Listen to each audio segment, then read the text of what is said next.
wuxuu jirkaaga waajahayaa kumanaan jeermis ah maalin waliba, iyadoo habka difaaca jirka uu iskii u xamili karo inta badan jeermiska.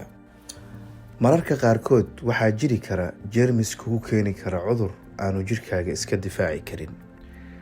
Tallaaladu waxay barayaan unugyada u qaabilsan difaaca jirkaaga sidii ay uga jawaabi lahaayeen ama ula dagaalami lahaayeen haddii ay dhacdo in aad mustaqbalka la kulanto jeermiskaas.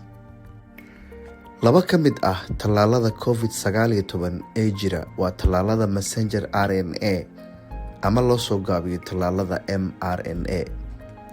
Tallaalada mRNA waa naqshadda unugyadeenna ay isticmaalaan si aad u samayso borotiinno loo baahan yahay hawlaha maalinlaha ah.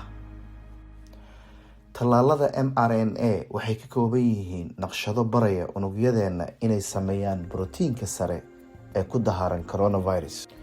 Ogsoonow, borotiinka sare keligiis ma keeni kara caabuqa, laakiin waxa uu kicinayaa habka difaacaaga si uu uga jawaabo oo uu u dhiso unugyada difaaca jirka ee ka hortaga coronavirus. Tallaalka kadib, haddii aad la kulanto cudurka coronavirus, nidaamkaaga difaaca ayaa xasuusan doona, waxayna u soo dirayaan unugyada difaaca jirka ee horey loo diyaariyey si ay ula dagaalamaan.